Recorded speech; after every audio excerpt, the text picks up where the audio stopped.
All right, we're recording. I'm glad everybody came. I know planning something for November in a semester is always tricky, so it's great to see people here. I'm so excited to see all of you. Tonight we have with us for our last speaker of the fall, Heather Hans. Heather graduated in 2013, is that right? Yes, correct. Okay, cool. From the the MLIS program. And she is the Senior Learning Experience Designer at Duke. That's a great title. I had to write it down so I didn't forget any words. Thank you. And she has had experience with instructional design, instructional technology, user experience, teaching and training. And so I'm really excited that we're going to get to hear your experiences and how librarianship and instructional design have worked together for you. So I'm going to mute me and I'm going to turn off my video. And Awesome, thank you. Yeah, I'm very happy to be here. And well, really, actually, Becky already gave me a great introduction, so I don't have a ton that I need to add to that. Mostly just that I've been at Duke for the past almost 3.5 years, and I've been doing instructional design for 6 years. So I guess that leaves about, it feels like more than 2.5 in libraries. I don't know. I guess there's some overlap, but anyway. Oh, yay, Blue Devils fan. I'm a Wake Forest fan because it's where I went to undergrad, but I've sort of adjusted to liking Duke for many reasons. And just before we get, I'll tell you a bit more about what I had planned for the session, but especially since we have a small group, I was wondering if you guys wouldn't mind telling me a bit about yourself in the chat. So what year you are in the program, and then what your focus is, or, just you could say general or undecided, if you're kind of still sort of in a general place with the MLIS or another one of the programs. You can also go on audio, but I figured that was a bigger ask.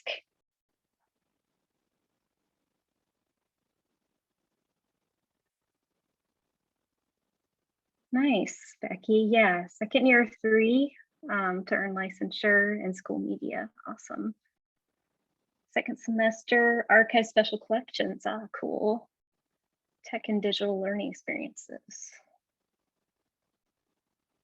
Oh, nice. Already graduated, focus on archives.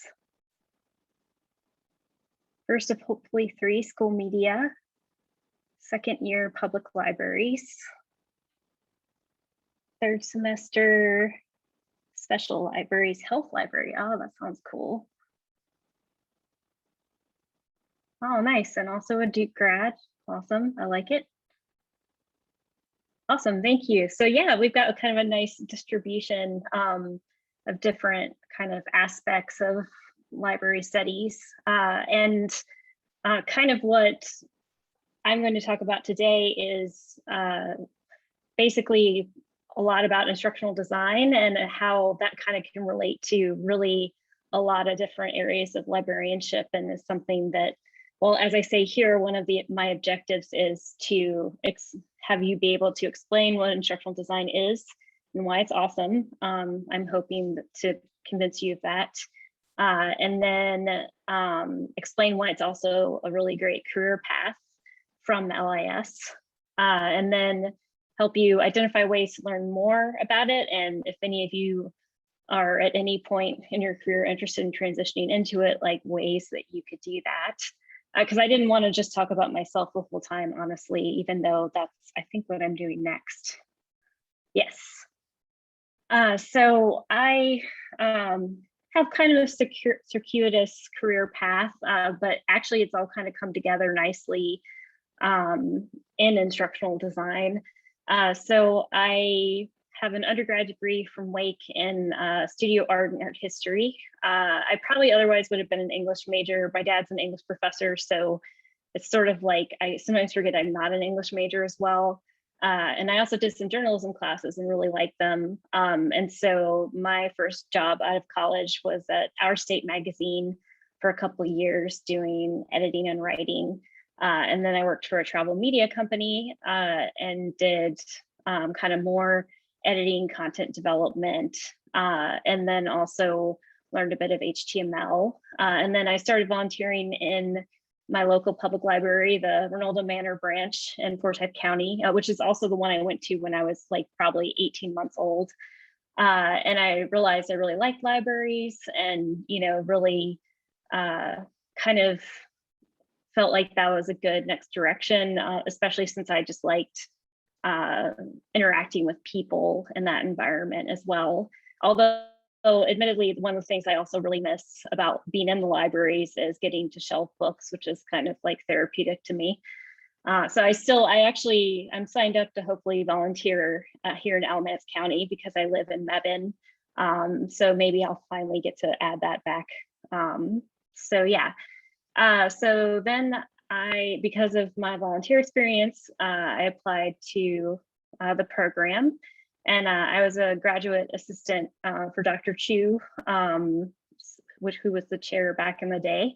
And so I worked on our social media and website for the department, as well as some other things. And I attempted to list here all the different things I feel like I sort of encountered or did during my time in school, but it's kind of, you know, starting to be a blur. But I think that's at least a fair number of the other things. So, you know, just some basic grounding in different media and technology, information studies and information architecture, general information about management. I hope you guys don't feel like I'm just listing the curriculum, but we'll see how it goes. And then I definitely worked with Dr. Hertzberger on ethnography and kind of getting more at the social and behavioral science of information seeking, which is something I really enjoyed. And then I did a somewhat brief reference internship. And I also did an internship at the NC Museum of Art. That's a cool one if you're willing to drive. She let me just come like once or twice a week, so I didn't have to drive all the time. And so I did some of it virtually. And that was really fun, just kind of for a different special library since I have the art interest anyway. And I definitely, at the time, was most interested in academic libraries, kind of reference instruction. And one other cool thing I did is I guess I did an independent study with Beth Filer-Williams, who has also been gone from UNCG for a couple of years, so I'm not sure everyone will know who she is, but she was an awesome kind of like instructional tech librarian. She sort of, something like, she had a fancier title than that, and she helped create one of the newer media labs that's in the basement, I think, of Jackson, if I remember correctly. And so I did more of an internship with her around instructional design and technology and created a couple modules. And I also worked with Beth Martin on I took a class on teaching with her. So I tried to get some kind of teaching experience. So then my first job was at High Point University. I was the Learning Commons librarian, actually one of two Learning Commons librarians. So I was in a smaller study space. So I did kind of some basic, which had its own small collections. I did some basic kind of reference circulation. And then Kathy Shields, a great alum from UNCG, helped train me in doing more instruction librarianship. So I started being kind of a subject liaison to different departments and teaching classes with kind of specific research skills geared toward that particular class. And I really enjoyed that. It's a little nerve-wracking, but you know, you get used to it. And so then I worked there a couple of years, and then I worked at Guilford College as an instructional design and assessment librarian. So then I was teaching a lot more, although by some instruction librarian standards, not a ton. Like for example, if you're at UNCG, I seem to remember them teaching like more than 100 classes in a semester. But to me, a lot was like 30 classes in a semester. And I think that really helped me hone my teaching skills. And at the same time, I was doing a lot of other kind of interesting faculty development type workshops. And at Guilford, we were considered faculty, which was sort of cool and odd at the same time. And it was a really great community, which I really enjoyed. And I also kind of helped with our website to some extent. So I think that's most of the things. And then I came upon a position for a content production specialist at UNC that kind of focused more on updating existing courses, and it required HTML experience and, you know, familiarity with a lot of other learning technologies, and then was kind of more focused on like content development.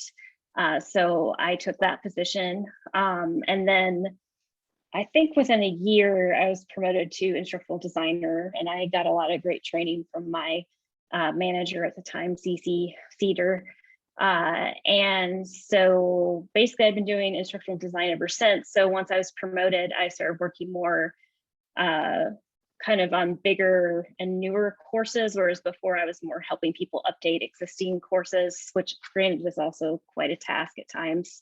And so these are all online courses that were offered through distance education at the time. And so after doing that for a couple of years, then the position of learning experience designer became available at Duke, and I applied for that and got it. And I really like my current position and really enjoy the different aspects of it. And now I feel like a lot of my experience is kind of all coming together. So, you know, I just kind of tried to list here some of the learning design pieces or types of skills that I use a lot. So obviously instructional design, instructional tech, media, web design, user experience, teaching, training, faculty development, project management, and research. And I do think some of the library background really has helped with that and gotten me into this. So I wanted to kind of share with you more about like why it's cool and how it overlaps. I do also want to make one quick note that I kind of use instructional design and learning design interchangeably, and really they also, you know, kind of tie into these other skills. So just keep that in mind, that I'm going with instructional designer, but as you'll see later, there's like a lot of different positions, you know, with kind of slightly different titles. All right. So just to tell you a little bit about what instructional designers do. I also had a slide about what I do in a day in the life, but it basically ended up being mostly this. So then I was like, well, these people did it better. So this was from a report about instructional designers in 2016 from Intentional Futures.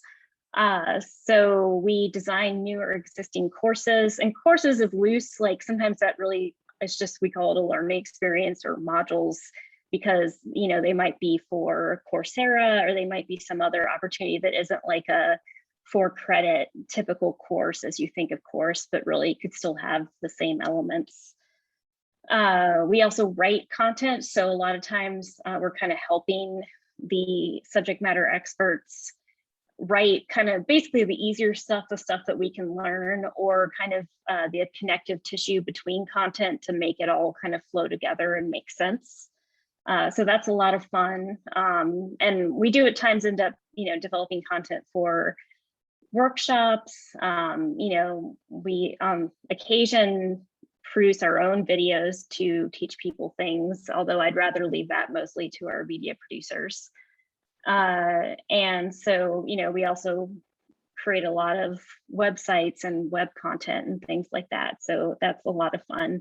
And then QA, we also, you know, check over everything and make sure everything looks good and everything makes sense. We also often manage projects and or teams. So certainly it's more likely you're going to manage projects when you first start, or, you know, earlier on. And then I'm kind of maybe moving toward managing teams, but right now that still just means more like within the confines of the project than actually directly managing people. But I feel like it's possibly only a matter of time until I'll be managing people. And we also work as a liaison, which can be somewhat similar to what academic librarians do. So we you know, sometimes we are working between the big IT department, and we kind of, my whole group, Duke Learning Innovation, manages Sakai, our learning management system. So sometimes we're working between different groups to help support and train people on things. Definitely also working with different departments on campus that are doing faculty development and other types of trainings. So we do a fair amount of training on technology and pedagogy. And so, you know, that's often with faculty, but like it could be broader than that for sure too. Also graduate students, staff. I don't get to interact as much with students, which I do miss a little bit, but I'm still indirectly helping them, so that works. And then this can vary, but sometimes we support the learning management system and other ed tech tools. Within learning innovation, I'm on the online Duke team, so I primarily help develop online courses. There's another team, actually, I don't even remember the name of it. We call it the tools team. So here we go. That's what I've got. So they mainly handle a lot of the ed tech tools and learning management system. And then we also have a group that's considered the consultants, who do more of the kind of day-to-day like instructional support, as well as teaching some really good workshops. So that's kind of a general summary of what we do. Oh no, I went too fast. Now I have to go backwards. And you know, I kind of wanted, wait, is that right? Yeah, okay. Sorry, bear with me for a second. So I wanted to tell you guys some of what I think are the advantages of instructional design positions, but keep in mind these are, you know, subjective, and certainly from some of these you'll be able to tell that I'm ultimately introverted, and you know, like just, yeah, I think some of the other things, it does depend on the person whether you would consider these advantages, but I at least wanted to make an attempt. So one thing I really like is that you're always learning. So you're, you know, learning new content as you help create these courses, and you're often learning new technology. So I think, you know, like a lot of library careers, you know, I think it's really appealing for the fact that, you know, you always get to pick up something new. Also that you get to wear a lot of hats. I actually have that on both slides, but I think mostly I like that it's sort of a position where you do all of the things. And I think that can be something that's appealing about libraries as well. It's nice that you can be either an individual contributor or a manager. So certainly like there's room for you to just kind of not necessarily as you grow manage people or to specialize in other ways. So you don't, not everyone has to eventually be a manager, and you can also kind of stay in your position but continue to grow for some time. So, you know, there are only so many levels, but like I think the growth can be kind of continuous. It's also versatile and flexible. So, you know, in addition to the fact that there's a decent number of job openings, a lot of them, you know, you can work remotely, or certainly with the pandemic, even more of them are remote. I think also it can be more open to kind of flexible schedules, or at least not like super rigid schedules. In my opinion, it has a great salary. I guess it depends on your, you know, your own ideas of what a great salary is. But certainly I think coming from, you know, library school, like I wasn't looking for like a, you know, corporate or like financial type of job anyway. So I wanted a job that helps people, but I think this also is pretty well compensated, and coming with that is usually good benefits. I think also just that it's a growing field, and kind of like library school, like you learn a lot of different skills that you can use in other capacities later on. And then I think there's a lot of interesting problems to solve. So particularly as you're helping people design content, as you're solving technology issues, as you're, you know, it could be helping with communication between different groups. It could be, figuring out a project timeline. There's a lot of fun problems to solve, and I would say most of them really are fun. And then, I at least wanted to not paint too rosy of a picture, and then you guys won't believe me when I say it's still cool. I did kind of gather some of the disadvantages that I could think of, and I did ask my coworkers for opinions on both of these. So it's definitely very deadline driven, particularly if you end up doing online course design. So, people procrastinate, especially instructors, when they have 20 other things to do all the time. And I think you have to be careful about burnout, particularly just like creating content and something that's driven by content. It's sort of, it takes a lot of energy. And so it's kind of easy to overdo it. I also think, if you could be at a company or institution that doesn't have enough resources, so you're being asked to do more things than is really feasible. So, I think that has some overlap also with the library world that, that you have to be careful about, and then certain places that may just not work for you at all, and you might need to find a different option. But I think I've at least seen people do relatively well at not making it, more than 40-hour a week job. I think you might on occasion work a bit more than that, but ideally that shouldn't be happening. Wearing all the hats could also be a bad thing, just because, more things depend on you and you have to do all those different, Becky gets it too. Wearing all the hats is fun, but it also means you're responsible for all the hats. So that's a good thing to keep in mind. I see this also as a pro, but I guess being an introvert and for a library audience, I was guessing that, it might also be a con that it's customer service and people oriented. I love people, but sometimes you're just having a day and you're like, I don't want to be nice and I have to be nice anyway. So there's still some of that, although certainly it's nothing compared to, working the desk on a crazy day in a library. So I think it would still be pretty easy compared to that. Also, you get the occasional frustrating subject matter expert or SME. It gets worse than navigating Twitter sometimes. Well, it's more that I think it's safe to say academic personalities can be a bit more eccentric, or I think still some things are tolerated, like you get to be a bit more like, king or queen of your own castle. And so we just don't have as much of an ability to kind of like get people to do the work sometimes, or get people to listen to us. So sometimes we have people who, really take us seriously and listen to our advice. And then sometimes we just kind of have to roll with it when like not everyone, wants to listen to our suggestions for best practices for online course design. And so, I think, that's probably a big challenge. Right now, I haven't had anyone too recently who's really been frustrating. So sometimes I forget that's even a thing, which will happen if you're lucky. I think also just general kind of project management stressors. So project management is something I'm relatively good at, but I wouldn't say like it's my natural skill set. Like I really have to work to stay on top of everything. And so it can be stressful just when projects are, behind, and you're trying to like kind of figure out where can you like, pick up the pace, or how can you compensate for things that aren't getting done by doing stuff yourself.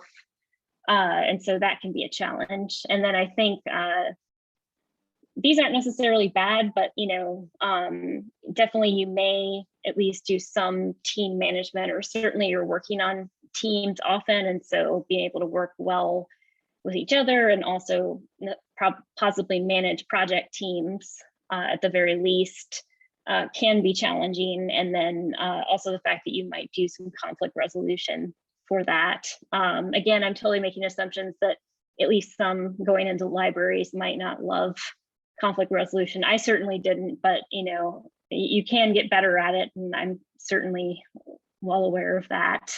So even if you don't love conflict, you can get to the point where you can have direct and healthy conversations. So with all that being said, I did want to tell you guys a bit about just the growth, and that I do think it looks pretty promising for these positions moving forward. So according to the US Bureau of Labor, the growth rate is 10% for the next, well, I guess now it's 9 years. And each year there's going to be roughly 20,400 openings on average. And so I actually think the stat is probably a little bit low, because if you combine it with some positions that are more like instructional technologists or some of the other education technology positions, that kind of bumps it up quite a bit as well. So, and plus COVID really kind of accelerated a lot of these projects and initiatives as well, at least in higher ed, but I'm actually guessing certainly for K through 12 and some other areas as well.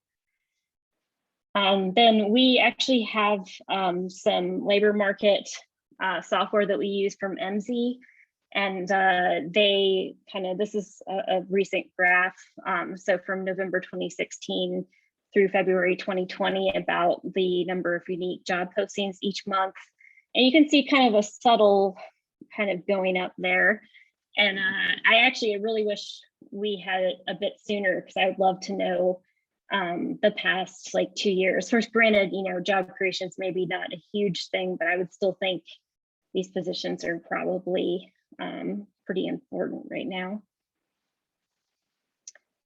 And then this is just a quick list that I found of position titles, but I'm sure it goes beyond this. And that's kind of one of the things I wanted to mention just with instructional designer, that it's called so many different things. I still kind of want to be a learning architect just because that sounds cool. And I like the idea of being an architect, although I didn't really love geometry. And so I like the idea I can call myself that while actually not being good at any real architect skills.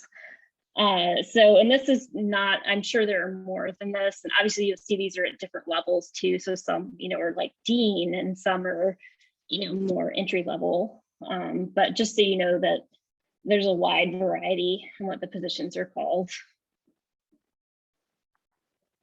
And so I already have some answers to this question, but I was curious just going in, if you guys have any ideas or have seen ways that instructional design is a good overlap with what you've been learning in library school, just out of curiosity. And you can either chat or do audio, whichever you prefer.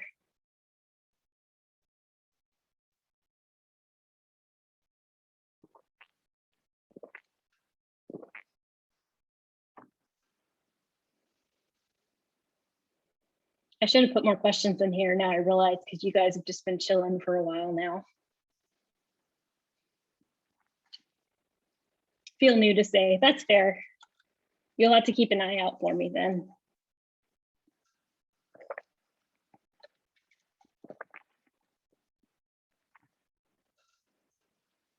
Oh yeah, definitely. For school media, that school librarians will design curriculum. Yeah, for sure. At school of media, it's probably pretty easy to, identify the crossover. Yeah, Jennifer, you see the same thing. Yes, librarians teaching in many areas, 100%. Totally agree. And sometimes even when we don't really think we're teaching, there's a lot of times where we're just trying to help someone do something like simple, like use their mouse or open a browser, or, lots of different technology challenges, as well as, other workshops or programs. Anyone else have any ideas before I move on? Also gives me a chance to drink my drink, which is good.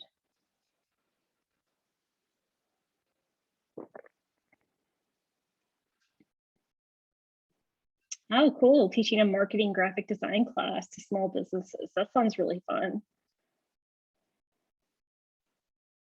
Difficulty in meeting the needs of an audience. Oh yeah, definitely. I think that's a big question that overlaps and is on your mind, just in a different context for sure. Awesome. Well, thank you. Those are fantastic answers. So here are just some of mine. Again, not comprehensive, but here are some of the ways that I see instructional design being a great kind of career path as you explore LIS. So definitely teaching and training, as I said. I think, even if it's informal, even if it's training your coworkers, I think a lot of that does go hand in hand with the library world. I think getting comfortable using different tech and media, as well as teaching others to use them. So it's not necessarily that you've used every tool that's ever happened, but just that, you're more getting comfortable with technology and able to help others figure it out too. And I wouldn't say it's a barrier if like tech isn't your favorite thing ever, but maybe if like you really, really can't use technology, that could start to be a little bit of a barrier. For media, that could be both multimedia. So, how to create basic videos and like edit them, or actually graphic design. Speaking of that, that comes in handy for designing materials and making them look really sharp. And also just having some sense of layout and kind of white space and things like that. So I don't think, again, you have to have a design background, but like sometimes we design materials and websites. So having some idea of like how things look can be handy.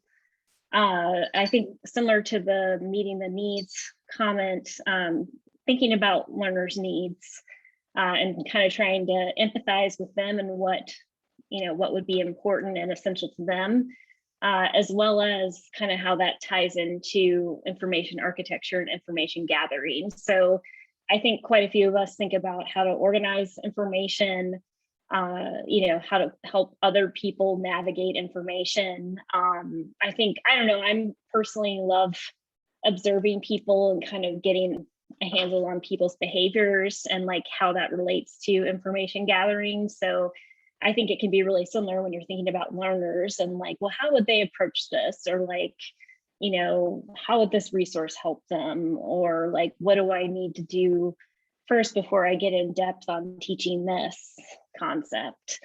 So kind of tied into that organization in general. So, I think personally, I'm organized to kind of keep my brain more organized because I'm totally ADHD. So for me, organization is a system to keep everything kind of, easier to work with.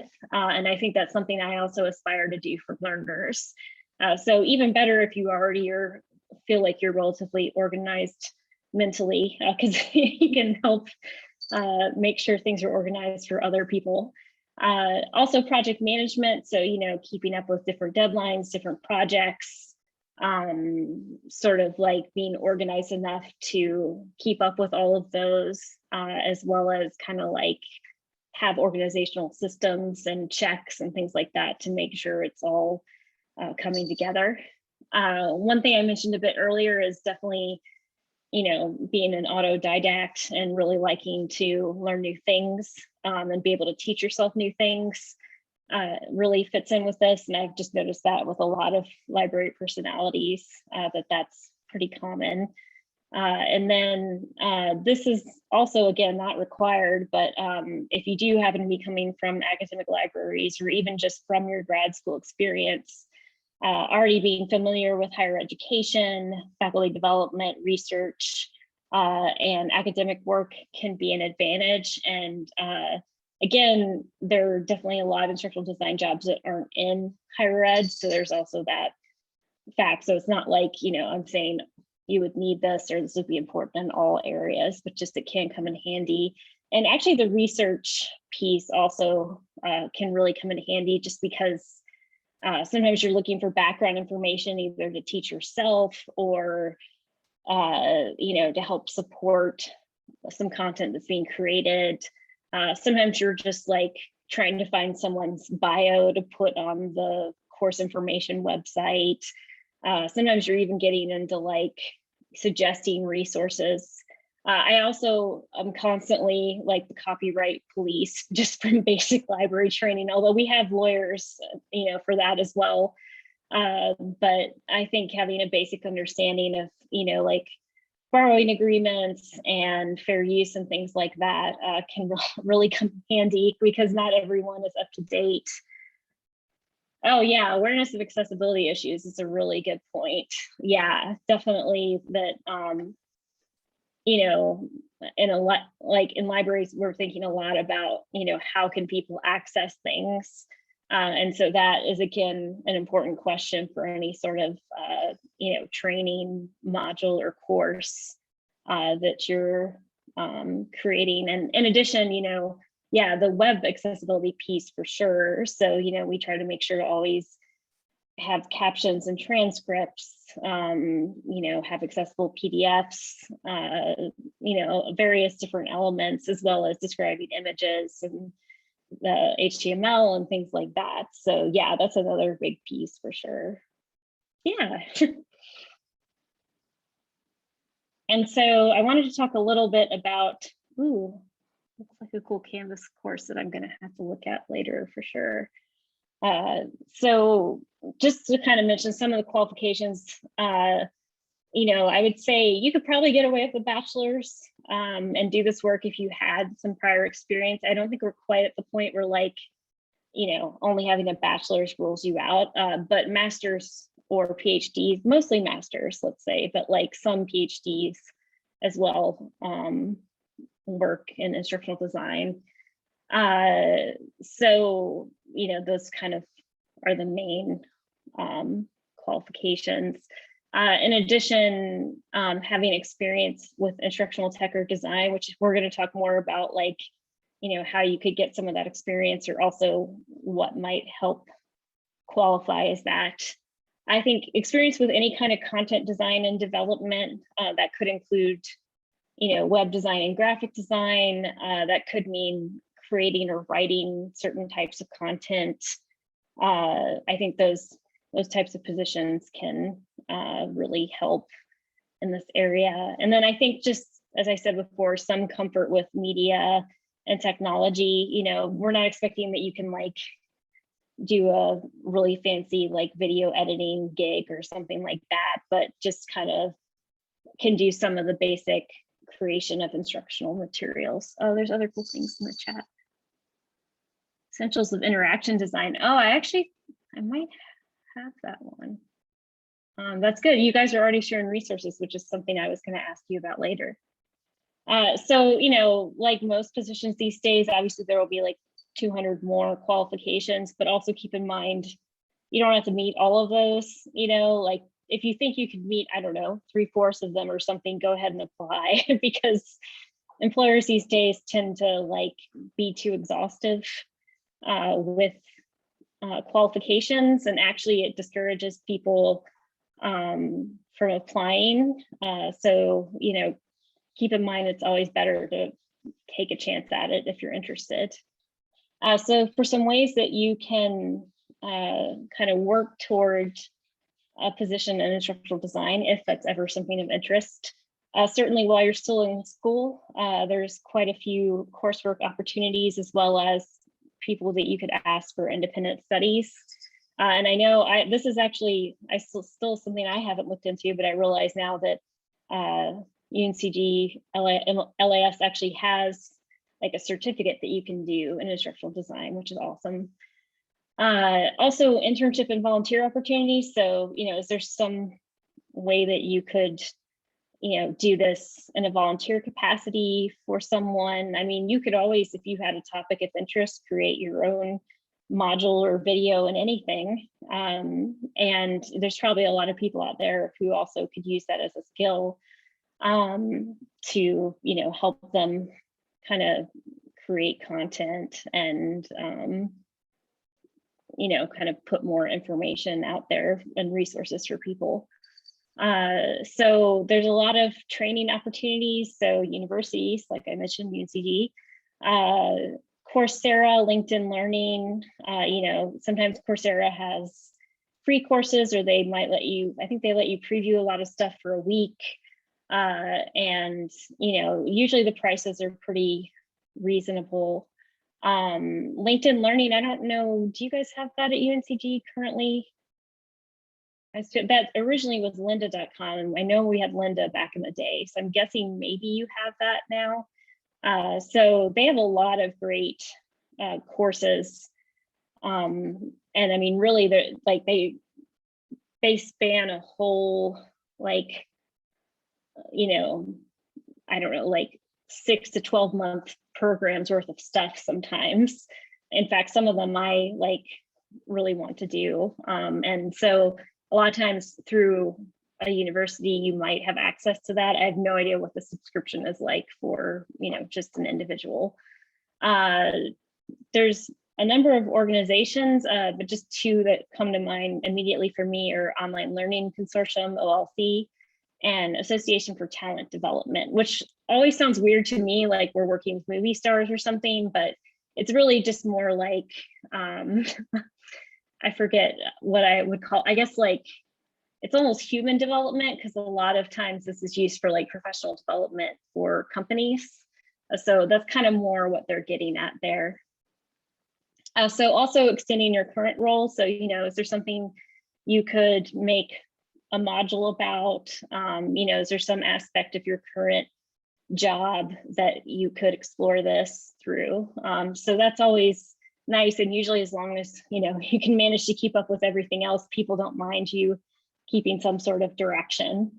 So also there are like a billion readings and resources out there, and I'll give you at least a couple of recommendations.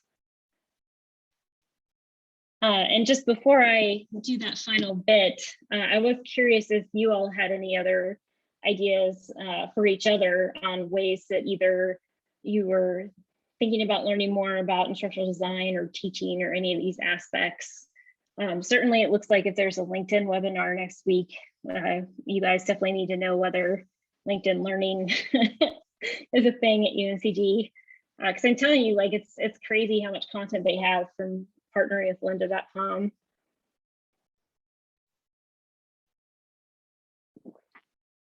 And really, you guys already did this a bit because you shared that book and that accessibility course. But yeah, let me know if anything else comes to mind.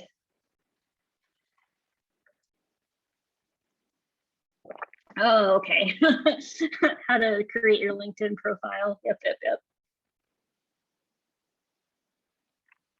Oh, TA-ships. That's a good question. That'd be worth asking. Because yeah, even really as graduate assistants, you can end up at least learning a little bit about this. And I would say, well, this was an interesting time.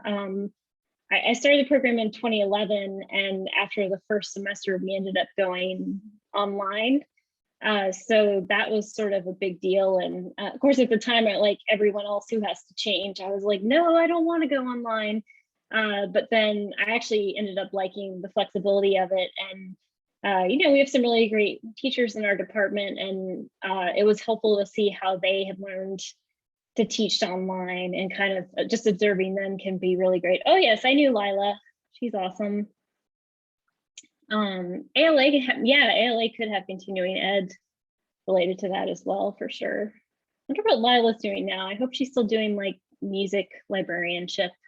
Oh, good. I'm glad she talked you into that. Oh, coding school. Awesome. Well, she's versatile. I could see her going in a lot of different directions. Maybe she'll do instructional design with me someday. So yeah, so on that note, there's probably about 1 billion resources for instructional design. I just tried to pick a couple, and I'll send these slides to Becky afterwards. So like, if you don't feel like copying links right now, I only picked one book, but I feel like this one's really good. So it's called For Design for How People Learn. And it helps you understand learner-centered design and instructional design in any context. Like it sounds a little bit more like for professional purposes, but I think it works for like virtually any type of learning design. And it does have a lot of that kind of empathetic quality of trying to think about, you know, how have you learned in the past, and how do you think someone else would learn?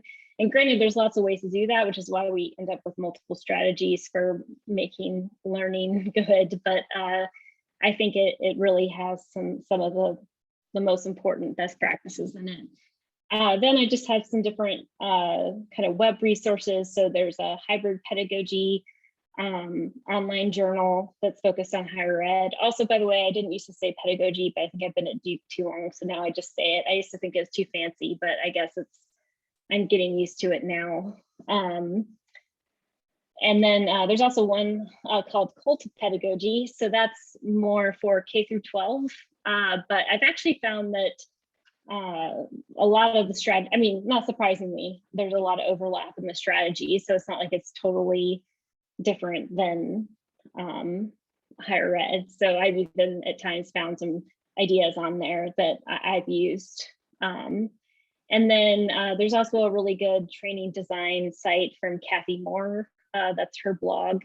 So that's more for workplace or corporate training. And that's also really an area that's going to explode because, you know, now we're not in jobs forever and jobs are also changing and people are needing to skill up constantly.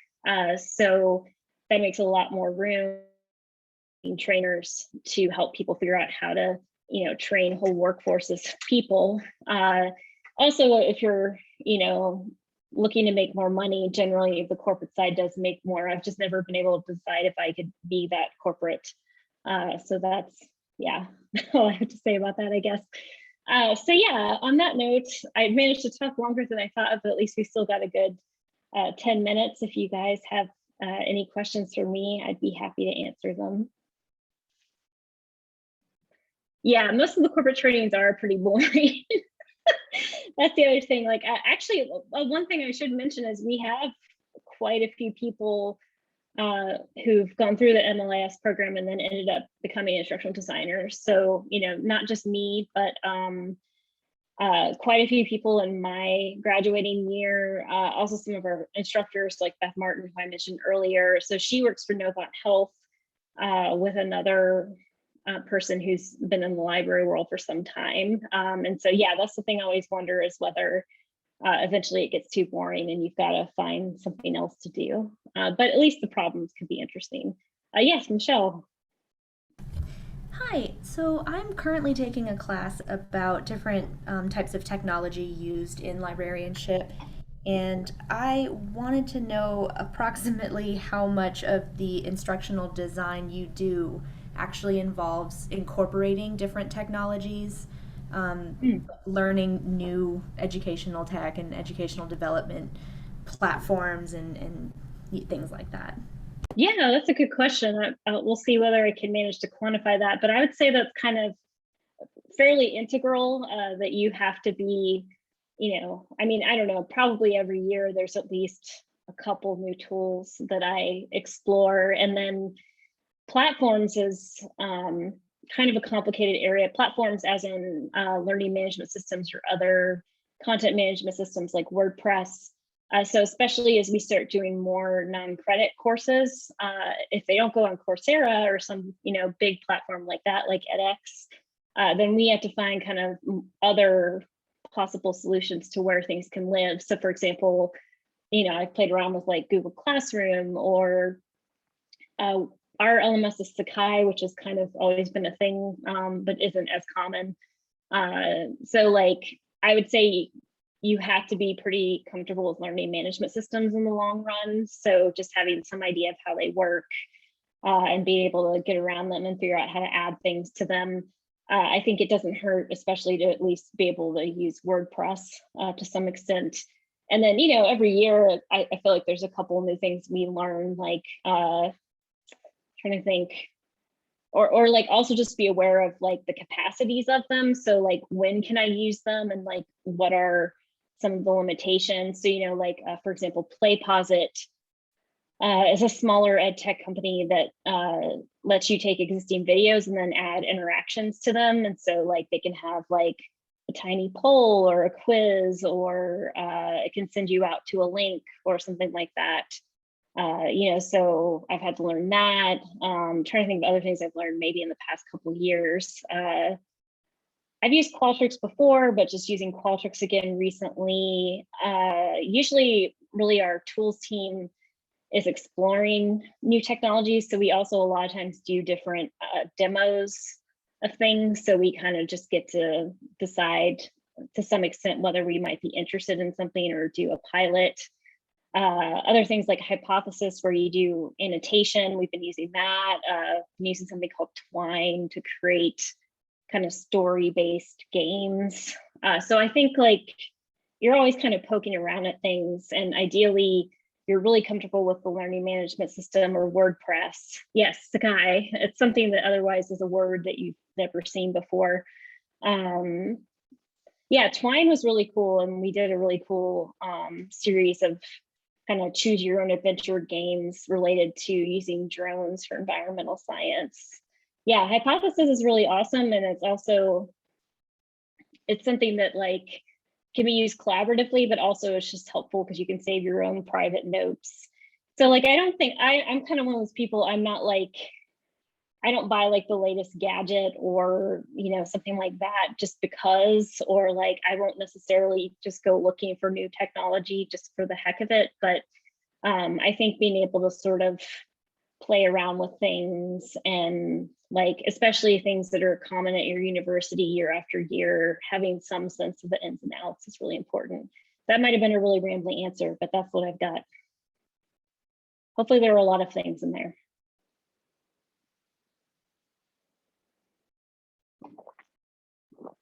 Any other questions? Heather, you mentioned, at least in your bio, you talked about working with user experience.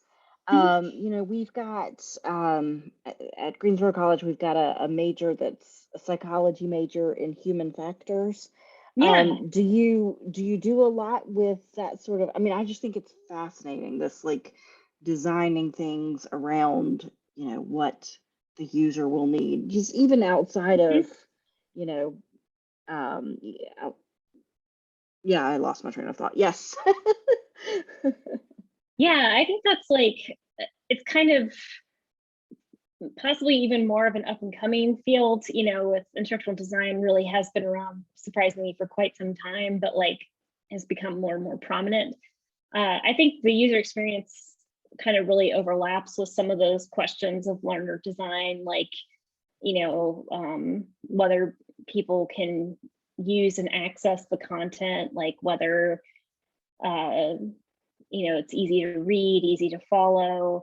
I think there's also a lot of room for kind of asking students' opinions on experiences and tools. So for example, we're developing a new discussion forum tool for Sakai, the learning management system, because the one that we have is really old and clunky. And so I volunteered to be on the team to help do some of that user experience research. So we had focus groups of students and kind of asked them what was important to them about a discussion forum tool, what they liked and didn't like about the current one, things like that. I should note I was only part of a team that was led by an expert in user experience. Her name's Bindi Fag, and she's like really amazing. But like, it's definitely an area that I think overlaps well. And then I think also, you know, because a lot of these are courses that you really want people to have a good experience in, it's important for people to be thinking about, like, you know, how are they going to get an account, and like, then how are they going to get into the site, and, you know, what emails do we need to send out to welcome people, and like, you know, when do we need to check in with students, and what are ways we can find out whether they're learning and whether they like the experience. So I think those questions tie in quite a bit. And I have to say, Becky, I'm also like really interested in continuing to learn more about that. We have at least one person who does, I say at least because I think other people do a little bit of user experience, but we have one particular role in learning innovation for that. And I try to collaborate with her and stuff just because I think it's fun.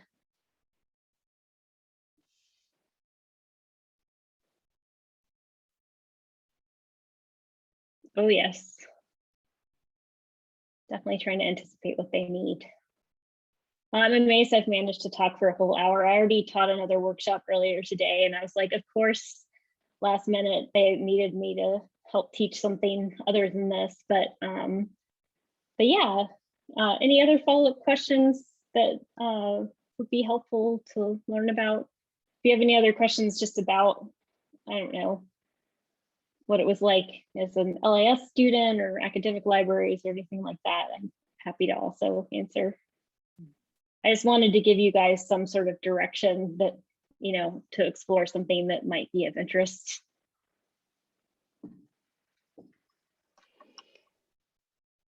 Well, thank you for being with us tonight. This has been so cool. I really loved hearing this. And Yeah, you're very welcome. I think that kind of like what you talked about and what people have said, it's any librarian ends up wearing multiple hats. And so, yes, you may be helping a professor design a class. So, Oh, yeah.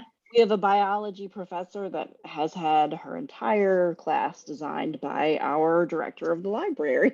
So, Oh my gosh, really? well, she brought in the content, but yeah, very much just said, here, do this. It's okay. Wow, see, it's happening right in front of us. Like, you're not even getting to the point where you have a different title. It's just going right to the librarian. Right, exactly. Well, and that's not unusual. I should also say, like, a lot of academic librarians, you know, again, for a number of reasons, do end up doing this work already without possibly having that as a specific title. Right. So yeah. Yeah, yeah. But thank you again. If nobody has any questions, we'll let you not have to be talking in a workshop. Yeah, well, it's worth it. I really enjoyed the LIS program, even though granted by the end I was pretty tired. And you know, happy to help. And also I didn't put my email in the slides because I realized they're going on the website. Oh, yeah. But you know, if you guys want to connect on LinkedIn, or my Duke email is heather.hands@duke.edu. So, you know, if you have follow-up questions or you know, need career advice later on, I'm happy to help as much as I can, you know, schedule a bit of time or whatever. So Awesome. Well, thank you again. I really appreciate it. And yeah, I hope you're welcome. that the rest of your week goes well. Thanks.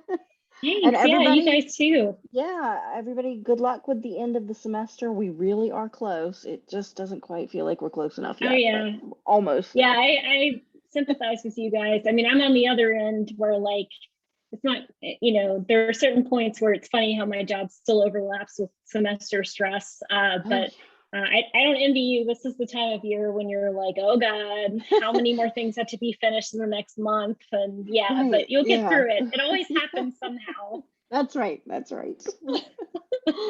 Well, everyone have a great evening. And Heather, thank you again. This recording will be up in the next couple of days on the resource site. So anybody, and Heather, if you want to come back and grab it, that's totally fine. Hey, you never know. I may circulate it widely. I'm sure my parents will watch. That's right. That's right. Great. Thanks, everybody. Have a good night.